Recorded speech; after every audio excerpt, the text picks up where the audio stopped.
देश के गद्दारों को गोली मारो सालों को। अमित भाई हमारे, अमित भाई हमारे, अमित भाई हमारे। जय हिंद साथियों, जैसा कि आप सब जानते हो कि हमारी भारतीय सेना के अंदर सहायक प्रथा, जिसको बड़ी सिस्टम भी कहा जाता है, लेकिन उस सहायक प्रथा के अंदर किस तरह की कुरीतियां फैली हुई हैं और उस कुरीति की वजह से हर साल ना जाने कितने जवान, हमारे भारतीय सेना के जवान सुसाइड कर रहे हैं, या यूं कहूं कि उनका मर्डर तक किया जा रहा है। मतलब ये एक ऐसी समस्या है हमारी भारतीय सेना के अंदर, जो जवान, मतलब आज मैं सोच रहा था उसके विषय में मैं बताऊं वीर बहादुर जी, कि ये एक ऐसी समस्या है जब सेना के अंदर कोई भी जवान इस समस्या से जूझ रहा होता है और अगर वो अपने घर पे समस्या बता देता है तो बहुत से परिवार तो ये कह देते हैं कि बेटा नौकरी छोड़ के मत आइयो, बेटा वहां पे एडजस्ट कर। क्यों? तरह तरह की बात उसके पड़ोस के या उसके रिश्तेदार के ये बनाने लग जाएंगे कि नौकरी छोड़ के भागी आया। इस वजह से जवान सहता है। दूसरा रीजन ये भी होता है कि अगर जवान छोड़ करके आ जाए वहां पर तो उसको भगोड़ा घोषित कर दिया जाता है, जैसे हरेंद्र यादव जौनपुर से एग्जाम्पल हमारे सामने है। और जब जवान छोड़ के नहीं आता, इन चीजों को लगातार सहरा होता है और कई बार जवान हिम्मत करके कंप्लेंट कर दे तो उसकी भाई लंका लगा देते हैं वहीं पे। तो इन समस्याओं को झेलते हुए हमारे भारतीय सेना के जाबाज जवान आए साल, हर साल सुसाइड कर रहे हैं, उनका मर्डर किया जा रहा है और उनकी सबसे बड़ी बात यह कि जांच तक भी नहीं हो पाती है सही तरीके से। वो लगातार, उसके परिवार के लोग, वो खुद अपने अफसरों के खिलाफ, इस सहायक प्रथा के खिलाफ, इस फैली हुई कुरीति के खिलाफ लगातार शिकायत देता है। लेकिन ढाक के तीन पात उसको भी पता होता है कि तू एक रिस्क लेकर के सहायता ले, मतलब कंप्लेंट कर रहा है, एक रिस्क लेकर के कर रहा है, लेकिन उसके बावजूद भी वो विफल रहता है। अभी ताजा मामला सामने आया हमारे सबके सामने, राइफलमैन अमित का। सबसे पहले अमित की आत्मा की शांति के लिए एक बार मैं जय हिंद करूंगा और उनके चरणों में नमन करूंगा। अमित की सगाई हो चुकी थी और उसकी शादी होने वाली थी जनवरी में, ऐसा ही है ना वीर बहादुर जी? जी जी। और एक जाबाज जवान जो कि कई मेडलों से अभी तक सम्मानित भी हो चुका था, और वो इस सहायक प्रथा को पिछले काफी समय से जूझ रहा था या झेल रहा था, वो प्रताड़ित था। सीओ की मैडम ने उसका किस तरीके से मिसयूज किया, किस तरीके से उसका, क्या बोलूं, मतलब शब्द भी नहीं है, शब्द भी नहीं है। और अब उसकी सीबीआई की जांच की बात की जा रही है। अभी वीर बहादुर जी हमारे साथ है, वॉइस ऑफ एक्स सर्विसमैन से हैं, और इन्होंने एक लेटर जारी किया है, सीबीआई की जांच हो इस मामले में, इस कुरीति के खिलाफ। हालांकि मुझे ऐसा लगता है शायद कोर्ट में भी काफी केस शायद चल रहे होंगे इसको लेकर के भी, जैसे ओआरओपी को लेकर चल रहा है, एमएसपी को लेकर चल रहा है, शायद क्या नाम है, इस बड़ी सिस्टम या सहायक प्रथा की कुरीति को लेकर भी चल रहा होगा, नहीं चल रहा मुझे कंफर्म नहीं है, वो हम वीर बहादुर जी से कंफर्म करेंगे। लेकिन मैं जरूर चाहूंगा जवानों, मैं जरूर चाहूंगा हमारे भारतीय सेना के वो जाबाज सैनिकों, इस वीडियो को शेयर ज्यादा से ज्यादा करना। क्यों? क्योंकि हमारे को इस भारतीय सेना के अंदर फैली हुई कुरीति के खिलाफ लड़ना ही होगा। हम लोग ओआरओपी के लिए लड़ते हैं, ओआरओपी के लिए लड़ने का मतलब है हम लोग अपने हक के लिए लड़ रहे हैं, कि कहीं ना कहीं हमारे को पैसे के लिए, हमारे सम्मान के लिए, जो हमारे साथ विसंगति हुई, जो हमें हक मिलना चाहिए ना हमारा पूरा धन का, उसके लिए। लेकिन ये पूरे सम्मान की लड़ाई है, ये हमारे भारतीय सेना के जवानों के लिए लड़ाई है। जो जवान आज बॉर्डर पे नौकरी कर रहे हैं, जब उसके साथ इस तरह का मिसयूज होता है, उसका मिसयूज होता है, तो वो सुसाइड, अपनी जीवन लीला खत्म कर लेता है। उसके खिलाफ ये लड़ाई है। तो वीडियो को शेयर जरूर करना दोस्तों, अपने सभी सैनिक ग्रुप के अंदर, अपने सभी सैनिक भाइयों के पास।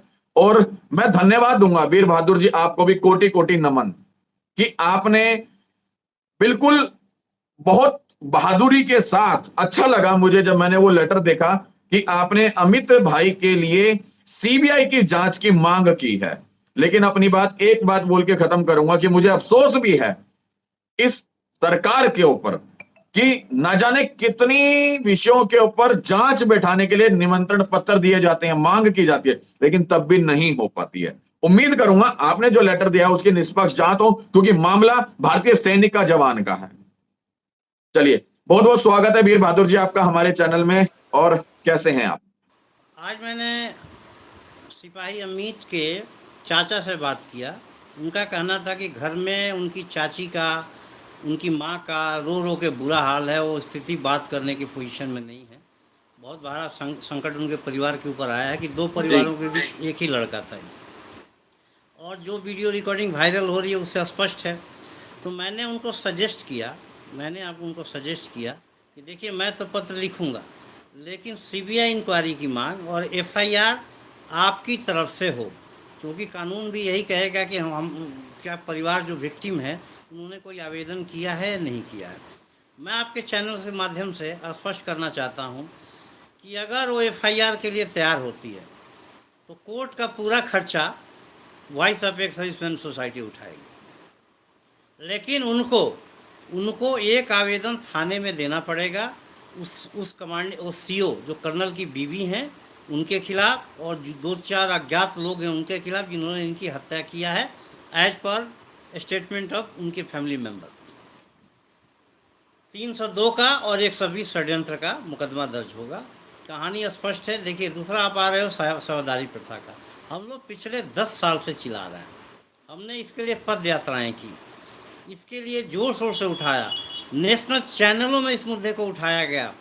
Even standing committee of defence parliamentary committee है, जब सतपाल महाराज जी इसके चेयरमैन थे, उन्होंने भी लताड़ लगाई थी कि एयरफोर्स नेवी में है नहीं, ये सेना में कॉलोनियल प्रैक्टिस है, इसको तत्काल बंद किया जाए।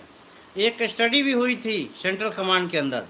लेकिन ये अधिकारी सब कुछ छोड़ देंगे, लेकिन सेवादार नहीं छोड़ेंगे। चाहे देश जाए भाड़ में, चाहे सेना जाए भाड़ में, चाहे जवान मरते रहे, सुसाइड करते रहे। आप पिछले 10 साल का रिकॉर्ड जब सुसाइड का देखोगे तो एक ब्रिगेड से ज़्यादा संख्या में जवानों ने सुसाइड किया हुआ। शर्म नहीं आती। और रक्षा मंत्री तो गुंगा और बारा बना हुआ है। यही रक्षा मंत्री नहीं, इससे पहले भी रक्षा मंत्री था पिछली सरकारों का, वो भी बहरा गुंगा था। ये जानते हुए भी कि भाई ये जवान भर्ती होते हैं देश पे कुर्बान होने के लिए, ये अफसरों के कुत्ता घुमाने के लिए भर्ती होते हैं, उनके बूट पॉलिश करने के लिए भर्ती होते हैं, उनकी मेम साहब की गुलामी सहने करने के लिए भर्ती होते हैं। क्या मजाक बना रखा है भारतीय सेना का। और एक दुश्मन देश का चीफ ने मजाक भी उड़ाया था कि भारत क्या हमसे लड़ेगा, इनके आधे जवान तो कुत्ता घुमाने में, सेवादारी में, और आधे कैटेगरी हैं। इस तरह का मजाक उड़ाया गया है देश की सेनाओं का। लेकिन ये बेशरम नेता और ये बेशरम अधिकारी इस प्रथा को छोड़ने के तैयार नहीं है। और 1 लाख के करीब सेवादार लगे हुए हैं, घरों में ड्यूटी कर रहे हैं। उनके मनोबल को प्रभावित किया जा रहा है, सेना को मनोबलों को तोड़ा जा रहा है। और देश के जो लोग हैं, टैक्स पेयर का पैसा इनके पे अलाउंसेस पे खर्चा हो रहा है। अगर आप 30,000 भी रखो और जोड़ लो, 1 लाख सेवादार और 30,000 मल्टीप्लाई करो, 30-32 करोड़, 1000 करोड़ रुपया ये सेवादारों के ऊपर खर्चा हो रहा है। और ये भी सच्चाई है, ये किसी के बाप का पैसा नहीं है, हम लोगों की मेहनत गाड़ी कमाई के टैक्स का पैसा है। सिविल सोसाइटी, देश के जितने भी संस्थाएं हैं, सिविल सोसाइटी राष्ट्रहित का मामला है, इसका विरोध हो कि क्यों सेना के अधिकारी सैनिकों का इस्तेमाल घरेलू नौकर की तरह कर रहे हैं।